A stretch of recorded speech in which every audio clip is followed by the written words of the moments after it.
Welcome back. Now I take a look at a student with a unique story on campus.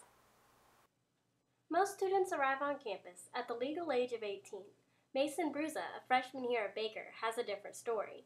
He started his first year of college at only 16 years old. So how did he get so far ahead in school? In first grade, I was just so far ahead of the class, in reading especially. I didn't even do it with the class. They took me to a separate room and did my reading there. So it was kind of, I don't know, my mom just decided, I was bored out of my mind, so my mom decided just to pull me out and homeschool so I could be where I'm at. Apart from homeschooling, Bruza was a member of the Civil Air Patrol in his hometown of Paola, Kansas. He gained his social skills and developed his future career plans as part of this group. I think I really got into the Air Force, decided I wanted to do the Air Force about, I don't know, a year and a half, 2 years ago. That's when I decided that's really what I want to do. His interest in the Air Force brought him to Baker University in a program called ROTC, Reserved Officer Training Corps.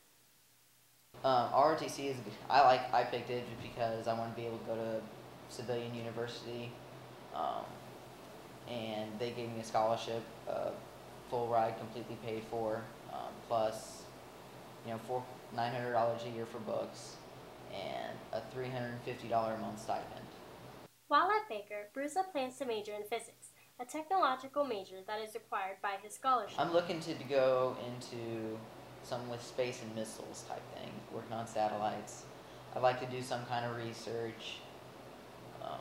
I like doing stuff with space and just like NASA and doing stuff like that.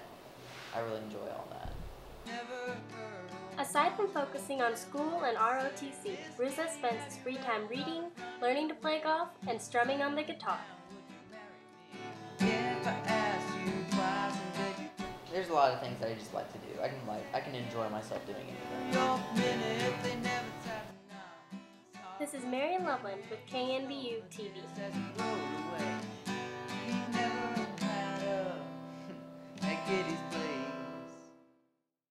Thanks for that, Mary. Up next, Zack Rockey has a piece on Baker students and their employment opportunities in the Baldwin City community.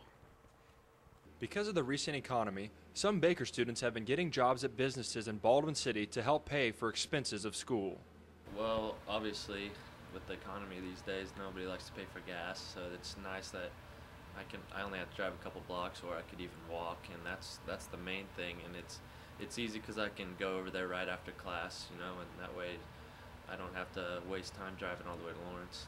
Getting hired to work in Baldwin City isn't a hard process since many local businesses are looking for help and are willing to hire students because they will be around for 4 years until they graduate.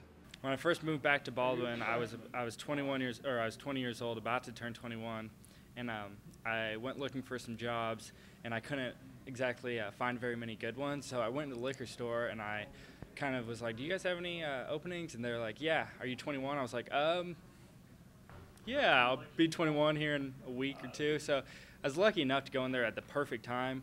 I got the job. Once I turned 21, I started working.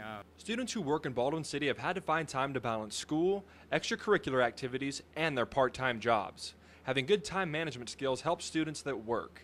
Yeah, my boss, she knows that I'm a college student, and she knows that I have classes and whatnot, and she knows my schedule, and she kind of made my schedule there at Hickory Creek around my class schedule, and also that I'm on the golf team, so whenever I have a tournament, I just let her know in advance and she can get someone else to work for me. Working at businesses in Baldwin is great for students because it saves them gas money and trips out of town. I literally live 100 feet from my house, so I don't have to take a car, I don't have to worry about gas, I don't have to worry about being late. I can leave 2 minutes before I have to be there and still get there on time. So that's probably the biggest benefit. Reporting for KNBU TV, I'm Zack Rockey.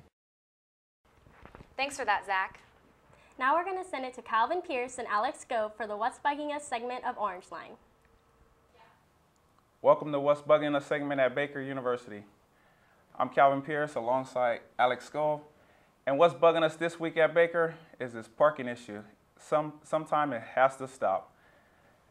I ride my bike almost every day to school. It's no problem with riding the bike to school. I could almost get in the bike racks with no problem. Every bike rack is empty. But when I drive my car to school, man, it's almost useless. I can't even find a spot. Even a couple of buddies on the football team, it's gotten so bad they don't even want to drive their cars away to practice, Skov. Exactly. They're asking me to get some pegs on my bike so I can ride them on the back of the bike to the football practice because they don't even want to lose their spot when they're coming back to their dorms for the night. It's ridiculous. How's it for you, Skov? I was coming back from the Labor Day holiday, and when I was coming back, I got back late at night. I was driving around in the parking lot behind Gessner. There were absolutely no spots. I drove around in a circle for literally 20 minutes. And then when I finally found a spot, it's just because someone else had just left the spot. So either way, someone was in a bad situation. And it wasn't me, so I was okay with it. And then on top of a parking issue, we have this one-way road back here, Skov, and it's so bad, people can't even parallel park. It's a one-way street. It's turning into a no-way street. Exactly. It's getting bad. It just leads to another one-way street, and you end up driving in odd angles, all right-hand turns. I don't know what to do. All right. Well, that's been the What's Bugging Us segment at Baker here this week. I'm Alex Skov alongside Calvin Pearce. We'll go ahead and send it back to Mary and Kelsey. Thanks for that, guys. Mary, do you have parking issues? Every day, Kelsey. I'm sorry about that. Up next, Rena Murphy has our first question of the week for Orangeline. This week, she asked students, what are you most looking forward to this fall? I am looking forward to starting off the track season great as far as, the events that I'm doing. And, I'm a hurdler, and so I'm looking forward to, my events and what the coaches have in store for me. And I'm also looking forward to calling my first play-by-play because my major is a sportscaster, so that's what I'm looking forward to. I'm looking forward to starting the basketball season. The thing I'm looking forward to most in fall is playing football and winning games. I'm looking forward to the basketball season.